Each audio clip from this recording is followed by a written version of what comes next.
Alors, les marges sur Word, comment ça fonctionne? Donc, par défaut, vous avez les marges qui sont indiquées dans les règles. Alors, si vous ne voyez pas les règles, il faut aller dans Affichage et faire afficher les règles. Je vous conseille de travailler avec les règles, c'est quand même beaucoup plus simple, plutôt que de les masquer. Et là, on les voit, c'est la zone gris foncé en fait. Ici, ça c'est l'entête, la marge du haut donc, et la marge de gauche, elle est ici. Elle est également ici. On a fait un chapitre qui était consacré à l'entête au pied de page. Si je veux accéder à l'entête au pied de page, je double-clique dans l'entête. Pour revenir dans mon corps de texte, je double-clique à nouveau dans mon corps de texte.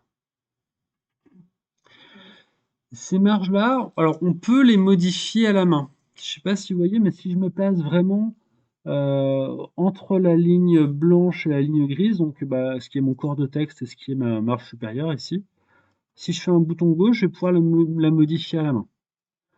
Et ça va se modifier d'ailleurs sur tout le document.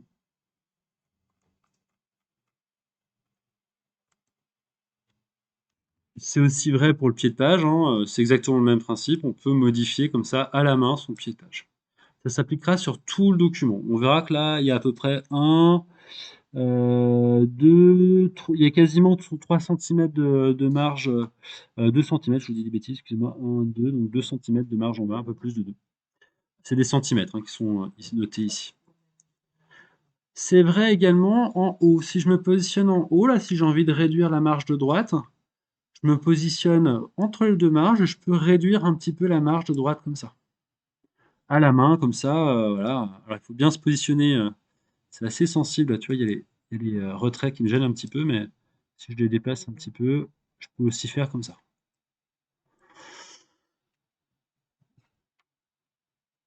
Alors, jouer sur les marges comme ça à la main, en réalité, c'est quelque chose qu'on fait pas trop. Parce que voilà, se retrouver avec 1 centimètre de marge à droite, 2 centimètres et demi à gauche, c'est pas un rendu qui est très joli, quoi. Ce qu'on va plutôt faire, donc c'est une question, les marges, une question de mise en page. Donc on va aller dans le menu mise en page et on a quelque chose qui s'appelle marge. On va plutôt passer par ce menu qui s'appelle marge. Dans ce menu qui s'appelle marge, on va retrouver des marges donc voilà, prédéfinies.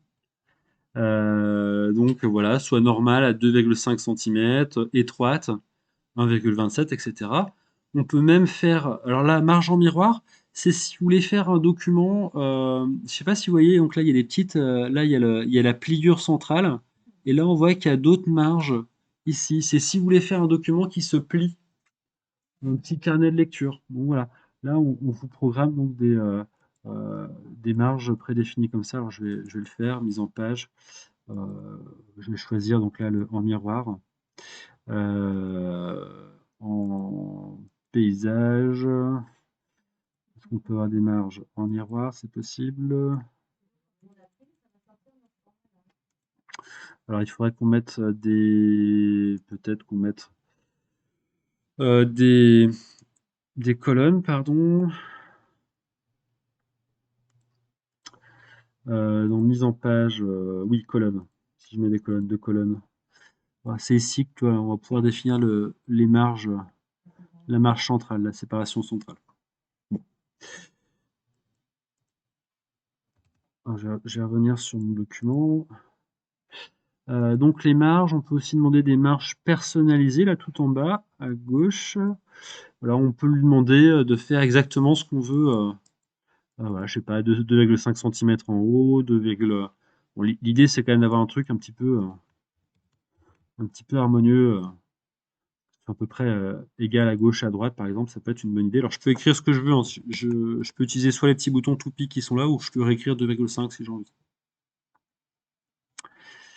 Donc voilà.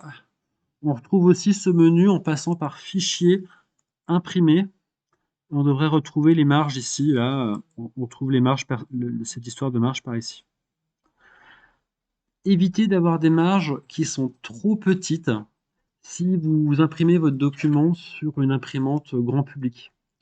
Vous avez une imprimante à la maison, il y aura toujours 0,5 ou 1 centimètre du document qui ne sera pas imprimé.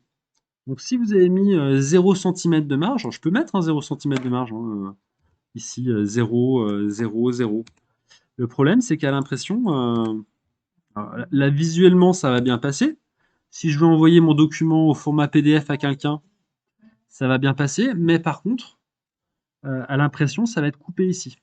Sauf si voilà, ça va être pas super. Donc, sauf si vous utilisez un imprimante professionnelle. Donc, pensez bien à laisser au minimum 1 centimètre ou 1,5 cm de marge, hein. Donc voilà, bah, écoutez, c'est à peu près tout sur ce volet des marges.